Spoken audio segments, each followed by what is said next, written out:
Enfouie dans la jungle de l'île de Bornéo, côté malaisien, une mine désaffectée abrite toujours du minerai d'or.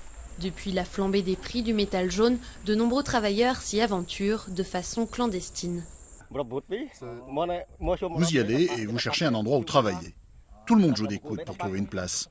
Parfois, il y a trop de gens et plus du tout d'espace, alors vous finissez les mains vides. Ici, le site est plutôt bien. Un groupe minier possède la licence d'exploitation de la mine qu'il prévoit de réouvrir et agrandir. D'après lui, cette zone contient plus de 70 000 kilos d'or. Un trésor que ces mineurs clandestins seraient en train de voler tout en risquant leur vie. Car ces hommes prennent peu de mesures de sécurité et plusieurs d'entre eux ont perdu la vie dans des tunnels instables. On ne s'inquiète pas tant pour la quantité d'or qu'ils peuvent nous prendre que pour leur sécurité. C'est extrêmement dangereux. Ils n'ont aucune expérience dans les mines et ne savent pas comment se protéger quand ils sont sous terre.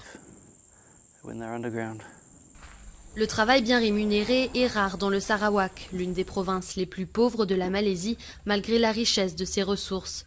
Les mineurs disent qu'il leur suffit de 3 voyages sous terre pour gagner l'équivalent d'1 mois de salaire ouvrier. Avant de vendre l'or, beaucoup d'entre eux traitent le minerai eux-mêmes en utilisant du cyanide. Un travail là aussi dangereux, mais pour ces hommes, le risque en vaut la peine.